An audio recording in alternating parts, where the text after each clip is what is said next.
Sok szeretettel köszöntöm Önöket a 20 éve alakult Felvidékiek Egyesülete nevében. Köszöntöm mindazokat, akik megtisztelik ünnepségünket.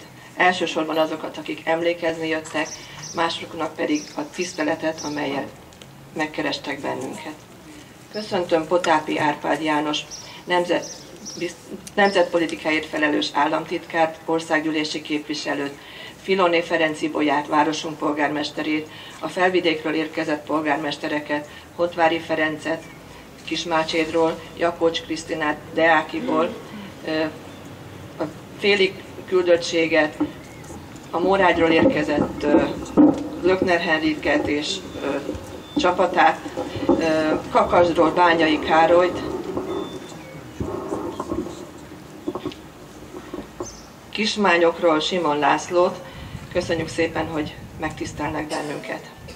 Köszöntjük az egyházi méltóságokat, testvértelepüléseink és testvérszervezeteink megjelent képviselőit, a Német Szövetség képviselőit, a Rákóczi Szövetség képviselőit és a Székely kör képviselőit.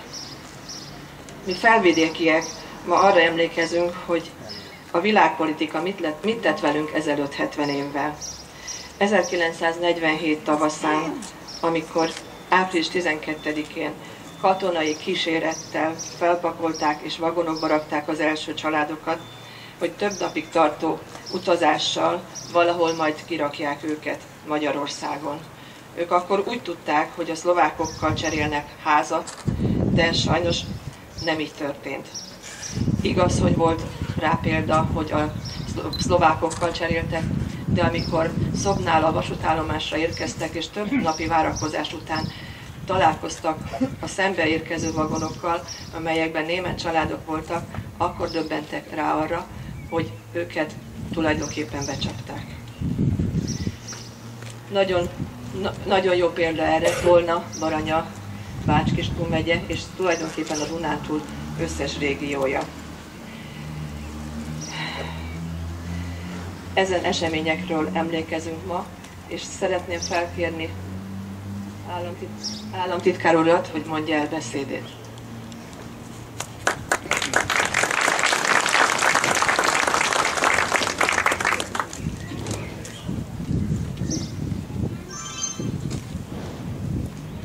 Egy kép maradt meg bennem, ami még ma is összeszorítja a szívemet. Az állomás tele volt búcsúzó emberekkel, zokogtak, fehér zsebkendővel integettek, megszólaltak a templom harangjai, zengett a himnusz, a szózat, és ekkor, mintha megszakadt volna bennünk valami.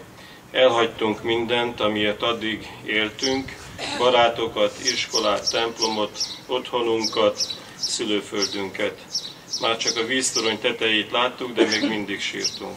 A szerelvény elindult, átöleltük egymást, nem tudtuk, hova megyünk, hol lesz, milyen lesz a jövőnk.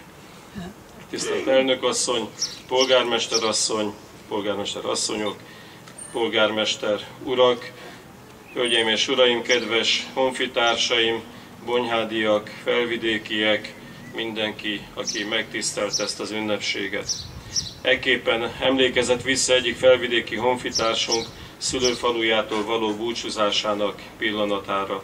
1945-ben ugyanis a kegyetlenség minden eszközét bemutató II. Világháború vége nem a békét hozta el a magyarság, így a felvidéki magyarság számára sem.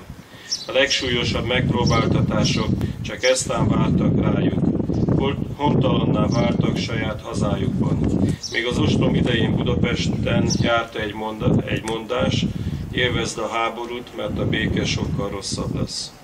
Elszenvedőivé váltak egy ördögi tervnek, amely felelősöket keresett az ártatlanok között. Több százezer állampolgára felett kimondva az ítéletet, hogy bűnös. Ma rájuk, arra a több mint 100 000 magyarra emlékezünk, akiket megfosztottak szülőföldjüktől és elszakítottak közösségüktől. Mindazokra, akik marha vagonokba terelve 50 kg-os csomagokkal indultak neki az ismeretlennek, akiket a csehszlovák-magyar lakosság csere értelmében Magyarországra telepítettek, mindazokra, akik a kényszermunka elől menekülve mindenüket hátrahagyva szöktek át a határon. 1947-ben és 48-ban 23 000 felvidéki magyar család, összesen csaknem 100 000 felvidéki magyar érkezett Magyarországra. De hogyha azt nézzük, hogy 1945 és 49 között hányan menekültek el, vagy telepítettek ki a csehszlovák területekről, akkor azt mondhatjuk, hogy közel 150 000-en hagyták el több mint 1000 éves szülőhazájukat. Közülük csaknem 3000 ember Tolna megyében és itt Bonyhádon, Bonyhád környékén talált új otthonra. Nem volt ez diadalmenet, hiszen olyan közösségekbe érkeztek, ahol szintén megélték a 20. század minden borzalmát. Azokban a házakban kaptak helyet, amelyekből még csak éppen akkor költöztek ki előző lakóik, a hasonló bélyeget viselő német családok. Az egyik bonyhádi visszaemlékező, aki még gyerekként élte meg a lakosságcserét, felidézi azt a pillanatot, amikor megérkeztek új otthonukba. A ház régi és új tulajdonosa a kapuban kezet fogtak, és mindkettőjük szemében őszinte könyv csillogott, mert tudták, hogy ugyanannak az igazságtalan eszmének áldozatai. Idegen körülmények, honvágy és ki nem csomagolt ládák kísérték az első éveket. Azóta 7 évtized telt el, és a felvidékről érkezők otthonra leltek itt, a völgységben. Sosem feledték el azonban a szülőföldjüket, a lelki kötelékek láthatatlan szála összekötötte őket a határ másik oldalán élőkkel, akiket hosszú ideig még csak nem is láthattak viszont. Ezek a kötelékek tartották meg évtizedeken keresztül a magyarságot, amelyet a trianoni határok nem tudtak szétszakítani. Az egymáshoz való ragaszkodás, a családi és baráti kapcsolatok hálója tartotta egyben a sorompokkal elválasztott nemzetrészeket. Minket, földségieket, a Kárpát-medence számos pontjáról sodort ide a történelem. Azonban nem csak ránk jellemző hagyományainkat hoztuk ide magunkkal, hanem azokat az emlékeket is, amelyek összekötötték közösségeinket a mátyusföldiekkel, vagy éppen az erdélyiekkel, a bukovinaiakkal. Amikor pedig újra lehetőségünk nyílt, nem csak néptáncainkat, régi receptjeinket vettük újra elő, hanem megújítottuk a közösségeinket összekötő kapcsolatokat is. A Tolna megyei, bonyhádi és a külhoni magyar települések között ma már nem jelentenek akadályt a kilométerek, ma már természetes számunkra az, hogy legfontosabb eseményeinken itt vannak velünk a testvértelepüléseink is, hiszen csak velük együtt vagyunk egy egész. Így szeretném megköszönni a Felvidékiek Egyesületének azt, hogy 1998-ban táblát avattak és szentelhetünk itt a múzeum falán. Köszönetet mondok az akkori Bábel Ernő igazgató úrnak, tanár úrnak, aki a Felvidékiek Egyesületének az első elnöke volt. Kedves emlékezők, ma, amikor a felvidéki magyarság jogfosztására és kálváriájára emlékezünk, fontos, hogy kimondjuk. Továbbra is minden erőnkkel harcolni fogunk a jogfosztást kimondó Benes dekrétumok eltörléséért. Az áldozatok emléke kötelez bennünket arra, hogy életben tartsuk a történelmi tragédiáink emlékeit, de tartozunk nekik azzal is, hogy a határokkal szétszakított magyar nemzet összetartozásának lángját tovább vigyük és átadjuk a következő generációknak. Ezekben a napokban a pünkösdre emlékezünk. Pünkösd a keresztény világ harmadik legnagyobb ünnepe, a Szentléleknek az eljövetele. Egyben az egyház születésnapja is, de a pünkösd része a néprajzunknak, a magyar néprajznak, egyik kiemelkedő eseménye a megújulásnak, a természet újraébredésének, és ezzel együtt szimbóluma a mindig megújulni akaró természetnek és az emberiségnek is. Talán jelképes is az, hogy éppen pünkösd alkalmával, pünkösd másnapján, pünkösd hétfőn emlékezünk immár 20. alkalommal itt Bonyhádon a felvidéki kitelepítésre, amely a 70 évvel ezelőtt élőknek tragédiát jelentett, amelyre nekünk, ma élő magyaroknak mindig emlékeznünk kell, de erőt is merítünk belőle, hiszen gyermekeinknek továbbadva az események emlékét ebből merítkezhetünk, a szívünket és lelkünket ez erősítheti meg, és ezzel adhatunk erőt azoknak, akik ma is a Felvidéken élnek, annak a 2,5 millió Kárpát-medencei magyar embernek, akik nem hagyták el a szülőföldjüket, akik kitartanak, akik őrzik az egykori országunkat. Úgy gondolom, hogy mindenképpen a Nemzeti Összetartozás napja alkalmával rájuk is kell emlékezni, köszönetet mondani, és amikor róluk beszélünk, akkor ne felejtsük el, hogy saját magunkról beszélünk, hiszen együtt vagyunk egységes magyar nemzet. Köszönöm szépen a meghívásokat, megtisztelő figyelmüket. Köszönöm.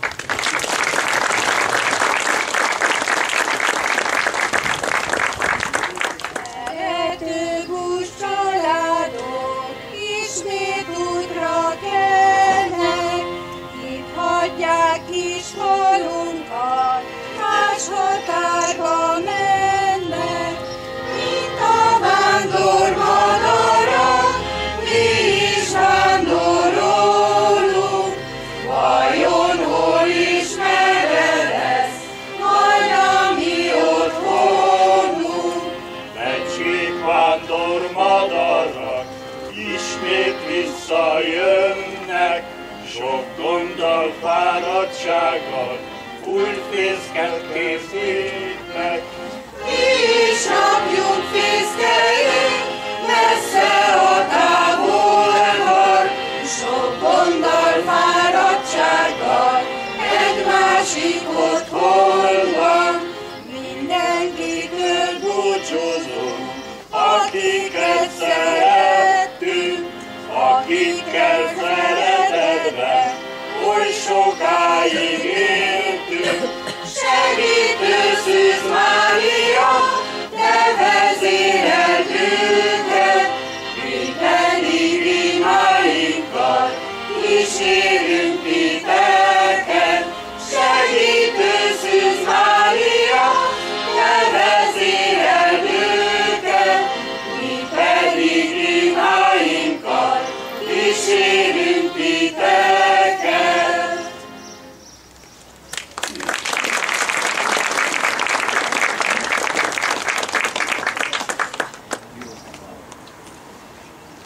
Felkérem Hontvári Ferencet, a felvidéki Kismárcsét polgármesterét, tartsa meg megemlékező beszédét. Ezt követően Baranyai Hanna Lili verse következik, majd Bottyán Inez énekel.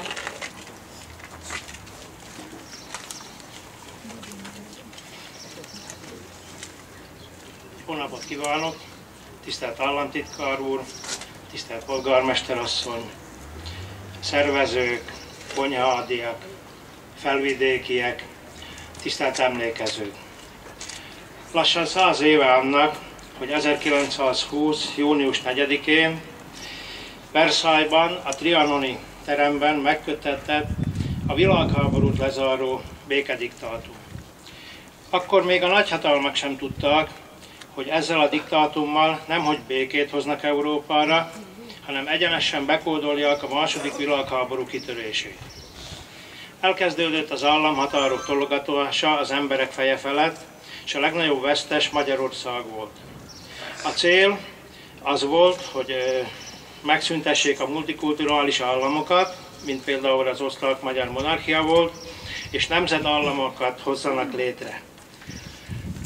Valójában azonban sok nemzetiségű alakulatok jöttek létre, mint például Csehszlovákia, Románia, melyek megalakulásuktól kezdve magukban hordozták a konfliktus veszélyét. Nem is kellett sokáig várni, hogy a fasizmus teret nyerjen, és újabb háború vegye kezdetét. Ismét változtak a határok, többek között megalakult a fasiszta szlovák állam József Tiso vezetésével, viszont a felvidék visszakerült Magyarországhoz.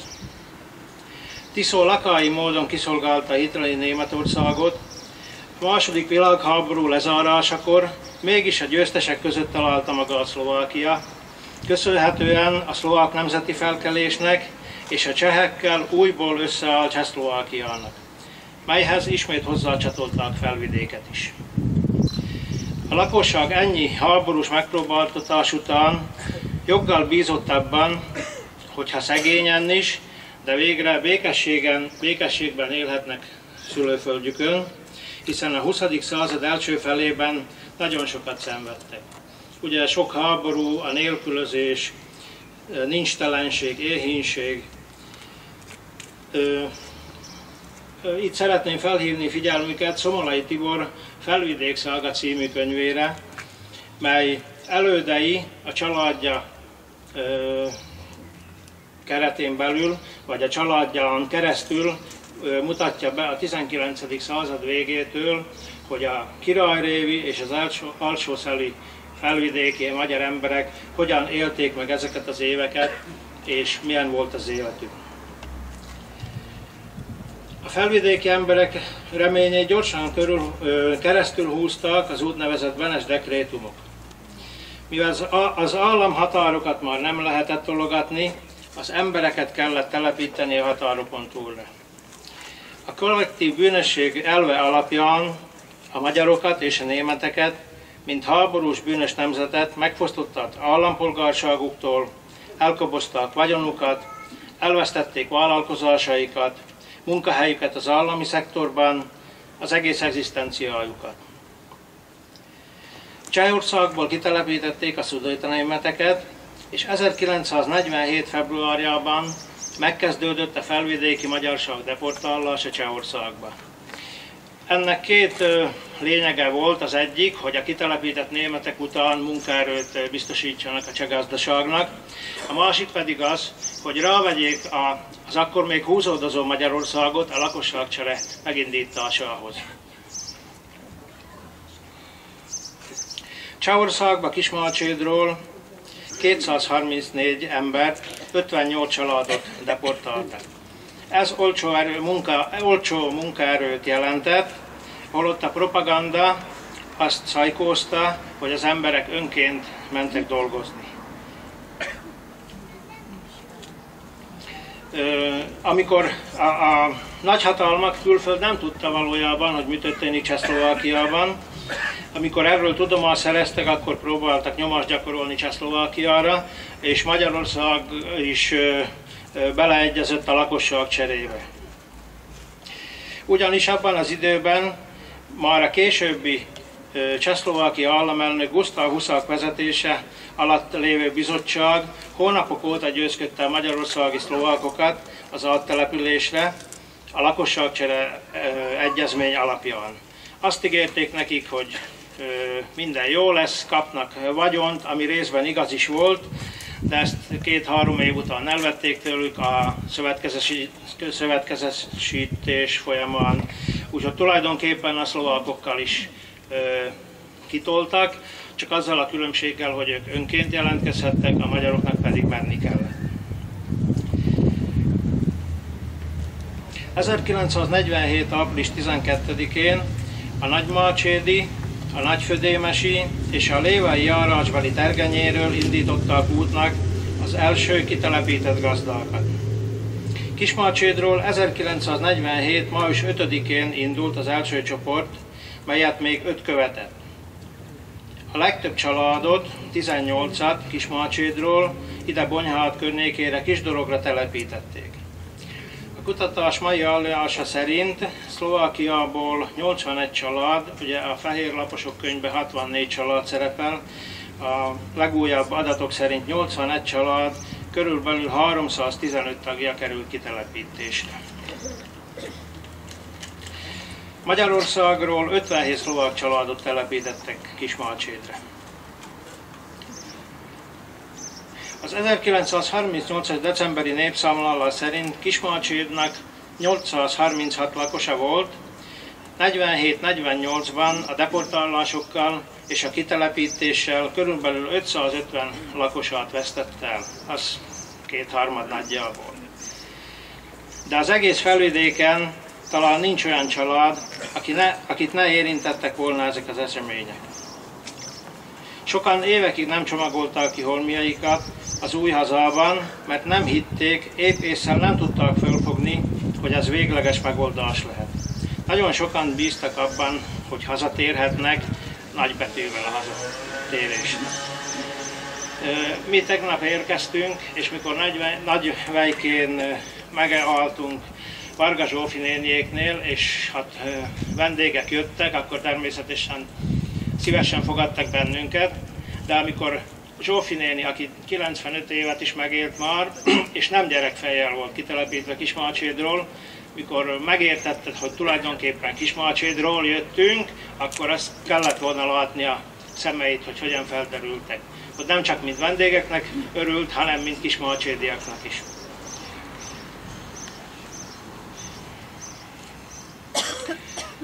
A csehek és a szlovákok már megkövették a németeket, és bocsánatot kértek azért a kitelepítését, amit a szudéta németekkel végeztek, sőt a cigány holokausztért is bocsánatot kértek. Egyedül a magyarok rehabilitációja maradt el idáig. Ha jól belegondolok, akkor én talán még mindig egy kollektív háborús bűnös nemzetnek vagyok a tagja, leszármazottja. Néhány évvel ezelőtt a szlovák parlament ráadásul egy törvénnyel meg is erősítette a Benes dekrétumok érvényességét. Pedig nagyon sürget az idő, mert lassan nem lesz kit megkövetni azok közül, akikkel ezt a gyalázatot elkövették. Anyagi kárpótlásban nem bízik senki, de azért jó volna, ha ezt az erkölcsi jóvátételt megkapnak a szlovákiai magyarok, vagyis hát a kitelepített magyarok is, és azért én tekintettel a magyar és a szlovák kormány jó kapcsolatára, valamint Orbán Viktor és Robert Fico személyes jó kapcsolatára, talán bízhatunk abban, hogy ez az igazságtétel is a közeljövőben megszületik.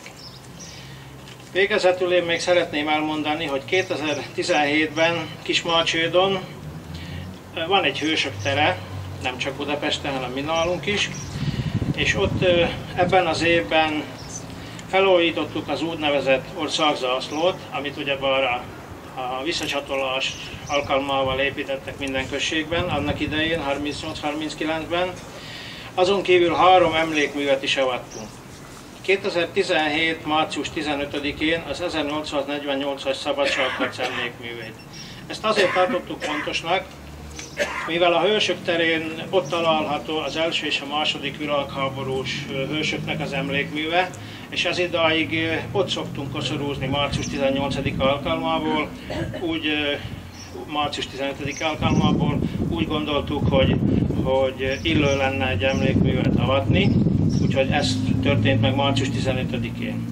Április 29-én viszont mivel tudjuk, hogy most végződött a Magyar Szabadság éve, és még volt lehetőségünk, a Közép- és Kelet-Európai Társadalom és Tudomány kutatásait Közalapítvány jóvoltából és anyagi hozzájárulásával egy 56-os emlékművet is felavattunk.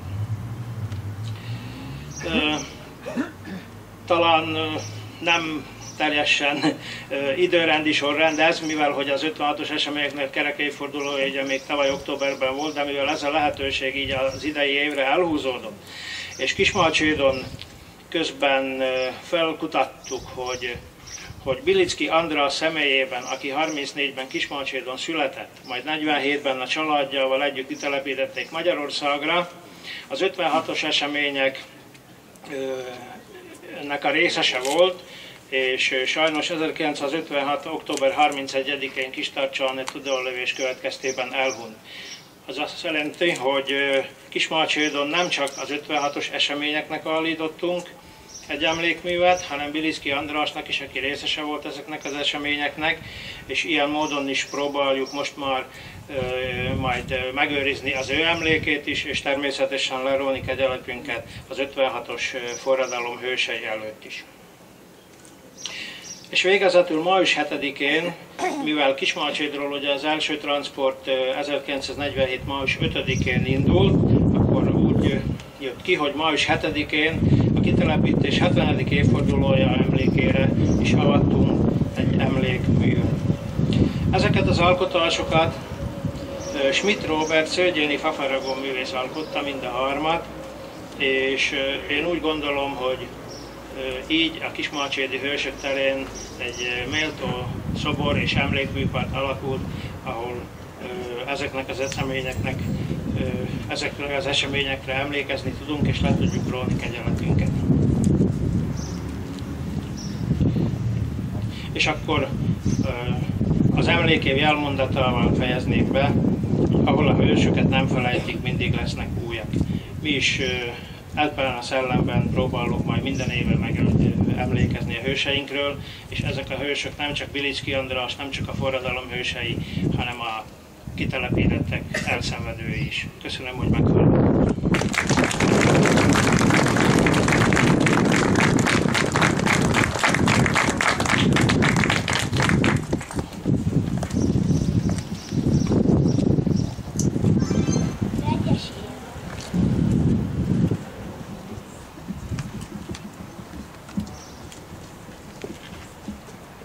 Megyes Éva, otthon. Otthon, hol kékebb az ég is, otthon, hol zöldebb a fű, otthon mi vigasnos nékem, amikor sorsom keserű. Otthon, hol nem bánthat senki, amikor néha rossz vagyok, otthon, hol lágyabbak az esték, és melegebbek a hajnalok. Otthon, hol kiöntöm bátran minden fájdalmam, haragom, otthon, hol szerettem élni, most fájó szívvel, de itt hagyom. Nem viszek magammal semmit, konconként másokra hagyom, de álmomban mindig visszatérek, hiszen a szívemet itt hagyom.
Köszönöm szépen a lányok előadását, nagyon ügyesek voltak.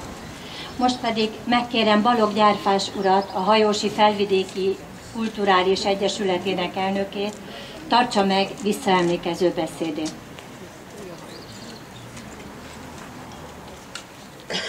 Köszönöm szépen a lehetőséget.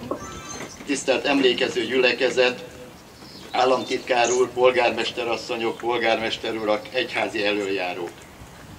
Most a 21. század 17. évében már jó rálátásunk van az előző évszázadra. A tudományos technikai forradalom következtében az emberek életkörülményei egész Európában jelentősen javultak, nőtt az életszínvonal, a tudáshoz, műveltséghez a néptömegek egyre nagyobb arányban fértek hozzá. Mindezekkel együtt azonban Széchenyi István által remélt erkölcsi felemelkedés nem következett be. Az emberi természet és a politika természete semmit sem változott.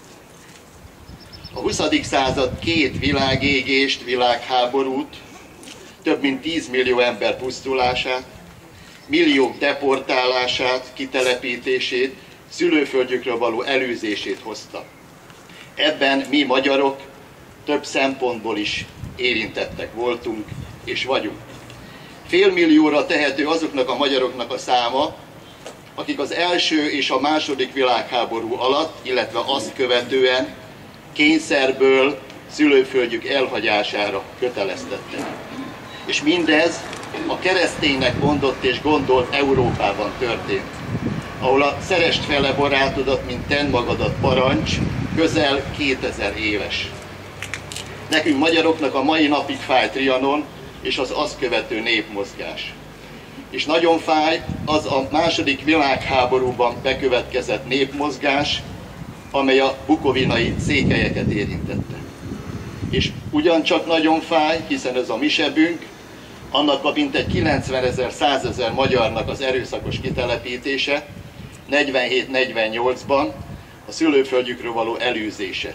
És annak a mintegy 44 000 felvidéki magyarnak, akiket deportáltak 46. januárjában, a -25 fokos éjszakai hőmérséklet és a -10 fokos nappali hőmérséklet közben, időseket, gyerekeket egyaránt érintette ez. 1947. április 12-én 2 vonatszerelvény gördült át a párkányi vasútállomáson, a vagonokban nagyföldémesi, nagymácsédi, tergenyei magyarokkal, köztük az én szüleimmel, apai nagyanyámmal, testvéreimmel. Úgy tudták, hogy a célállomás Pitvaros, hiszen 46-ban már azt beszélték Nagymácsédon, hogy kicserélnek bennünket a szlovákokkal. De hát ez hogyan lehetséges, kérdezték egymástól az emberek. Ez megvalósíthatatlan, ezért bíztak abban, hogy ez el fog maradni. Nem maradt el. Pitvaros helyett azonban egy Hajós nevű településre kerültek, egy szintiszta német sváb településre Bács-Kiskun megyében. A svábok éppen csomagoltak, rakták össze a 20 kilós csomagjukat, hiszen őket is kitelepítették. Micsoda megalázó helyzet. Nem elég az, hogy ott kellett hagyni a szülőföldet, a szeretteiket, a vagyont, a templomot, a temetőt, itt Magyarországon magyarként ellenérzésekkel fogadják őket. Emberileg teljesen megérthető a németek, svábok érzelmi reakciója, hiszen ők is egy életmunkáját voltak kénytelenek otthagyni. De akkor még ők nem tudták, hogy a felvidéki magyarság számára a politika ugyanolyan sorsot szánt, mint nekik. Meg vannak bélyegezve, mert magyarok, mert németek. A politikának a gyűlölködés magvait sikerült hosszú évtizedekre elszórni Hajóson. És gondolom, ez más településeken is így volt, ahol a magyarságnak a jogos egzisztenciális feltételeit a németek, svábok érdekeinek a sérelmére próbálták orvosolni. Ezek a magvak teremték a hajtásaikat, a virágaikat és a terméseiket. Hosszú-hosszú éveken, évtizedeken keresztül. És csak most talán 2014-15 táján érzékelhető az, hogy a megbékélésnek a virágai már színesebbek és szebbek, mint a haragnak és a gyűlölködésnek a virágai. A hajósi felvidékiek emlékoszlopának a talapzatán már ott van a német kisebbség koszorúja is. Én már Hajóson születtem. Apai nagyanyám korán meghalt, anyai nagyszüleim, nagynéneim, nagybátyáim, unokatestvéreim Nagymácsédon maradtak. Legelőször 1955-ben láthattam őket, aztán 4-5 évente még egyszer-egyszer. Pedig milyen jó lett volna a testvérekkel naponta játszani gyerekként, beszélgetni ifjúként, segíteni egymást felnőttként. Milyen jó lett volna a nagyszülőktől, apám, anyám testvéreitől megtanulni mindazt, amit ők már tudtak, az ottani hagyományokat. Mindezek kimaradtak az életemből. Szegényebb vagyok emiatt. Trianon itt van én bennem is. És azt gondolom, hogy Trianon ott van mindannyiunkban.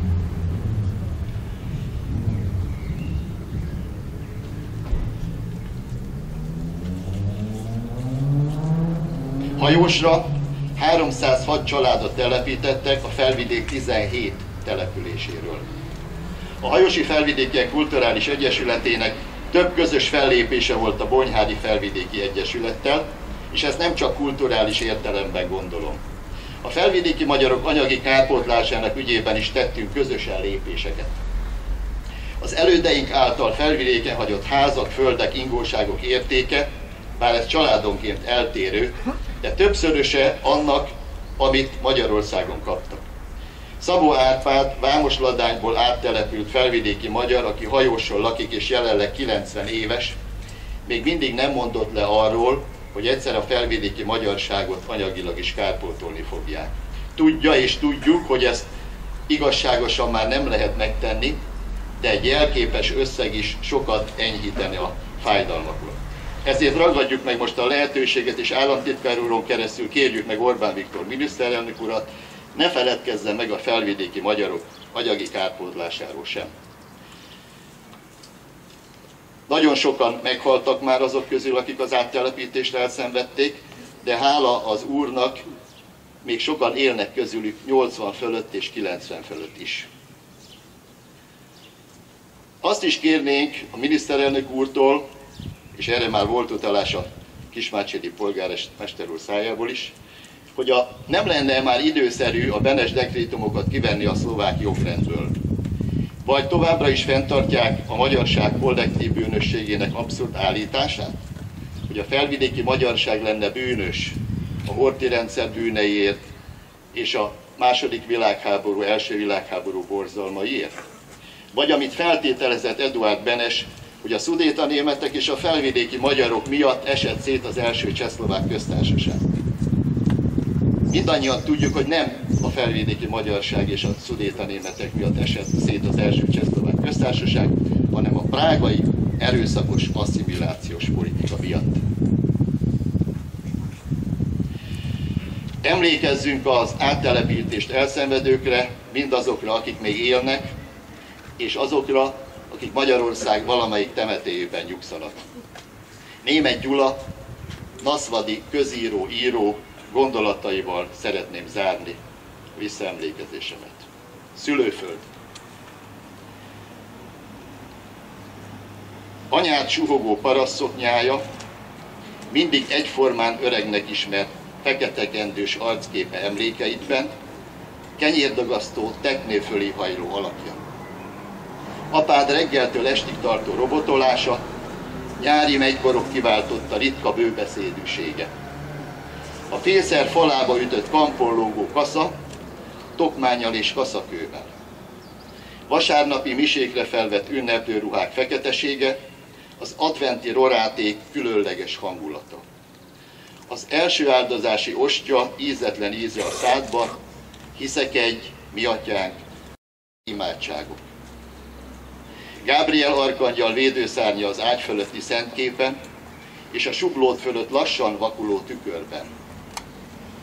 Kék szilvafák, aranyló búzatáblák, cséplőgép zakatolása, kazlak magasa, esti fürdések, a nyitrahíd padlórései, az áztató kender szaga, a kóróízék füstje, karácsonyok fehérsége, a szenteste áhítata, mennyből az angyal, csordapásztorok. Nagyszülők, dédszülők, ősök szívbéli intései, tanácsai, elmúlásuk, porladó csontjaik a díszes vagy jeltelen temetőkben. Mert nincs más szülőföld, csak ez az egyetlen, a bennem élő. Mert nincs más szülőföld, csak az az egyetlen, a benned élő. Köszönöm a figyelmet.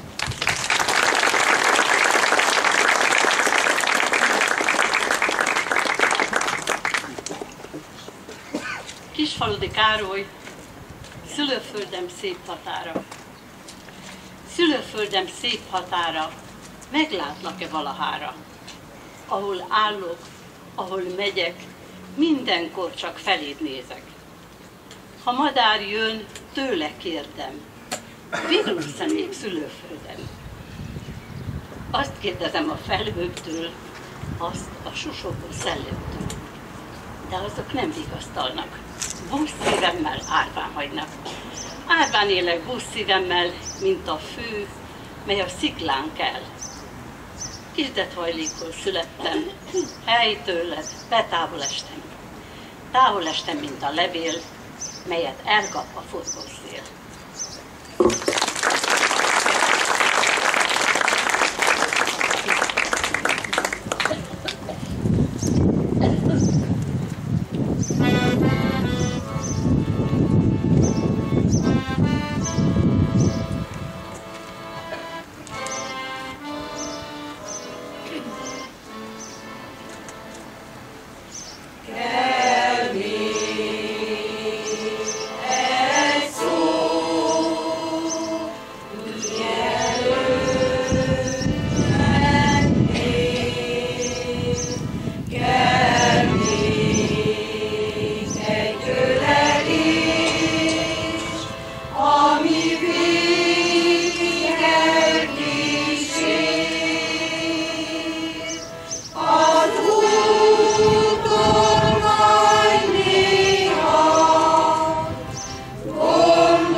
koszorúzás következik.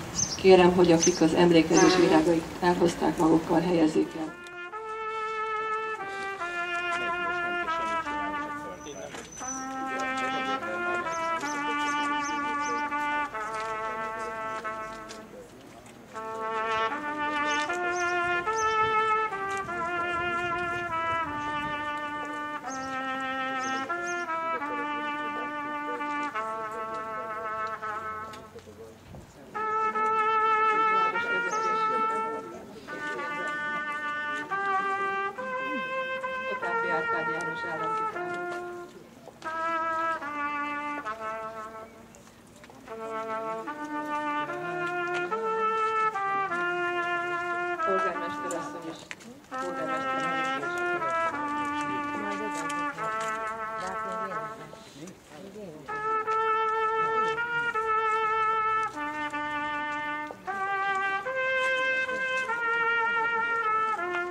Székelytől Deákiból érkezett polgármester asszony és férje helyezi el a koszorút.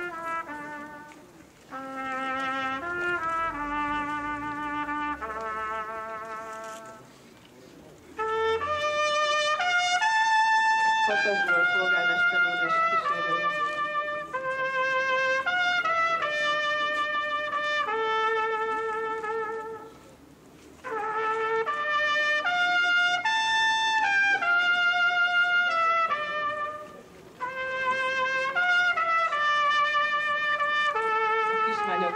Polgármester úr és felesége.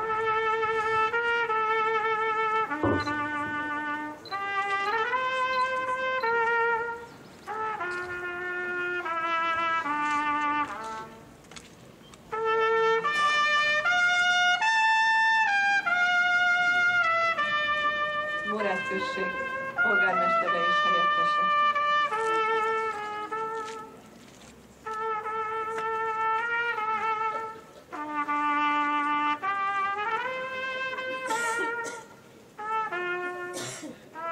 Felvidékről Félről érkezett küldöttség helyezi el a koszorúját.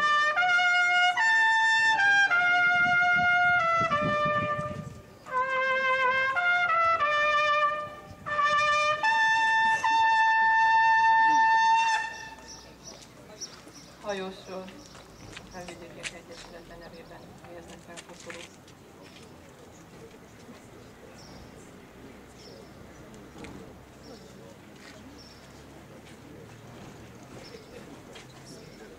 Pécsváradi Felvidékiek Klubja nevében helyezik el a koszorút.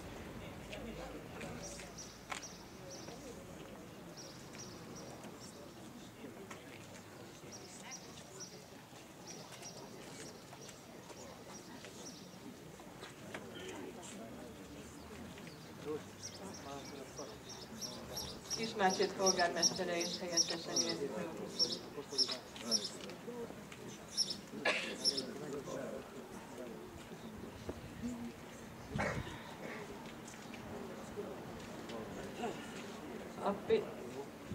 A Bonyhádi Német Kisebbségi Önkormányzat helyezi el a koszorúját.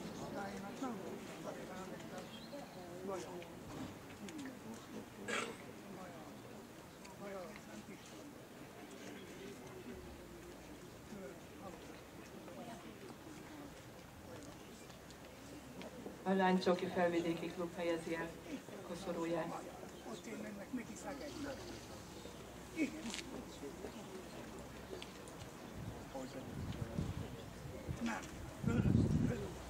A Bonyhádi Rákóczi Szövetség képviseletében helyezik el a koszorút. Igen.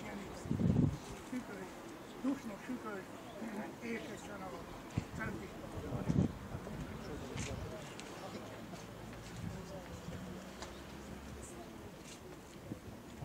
A Székelykör helyezi el koszorúját.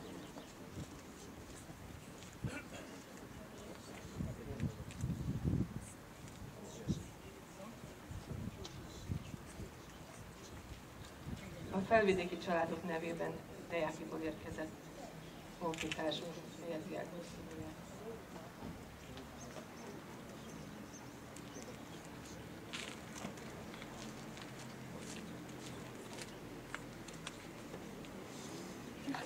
Szeretném elmondani, hogy a múzeumban nemrég nyílt meg egy kiállítás Ház és ember címmel, melynek egyik szobája egy felvidéki szoba, mégpedig udvardi szoba. Sok szeretettel várjuk Önöket a megtekintésére. Ezt követi, lent az udvaron helyeztünk el néhány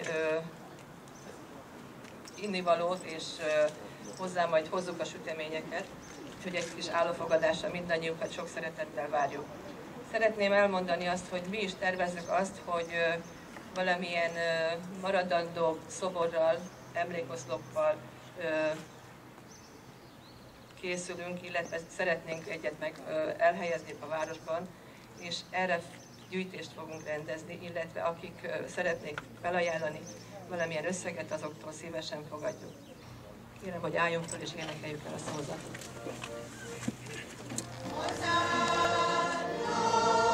Yeah.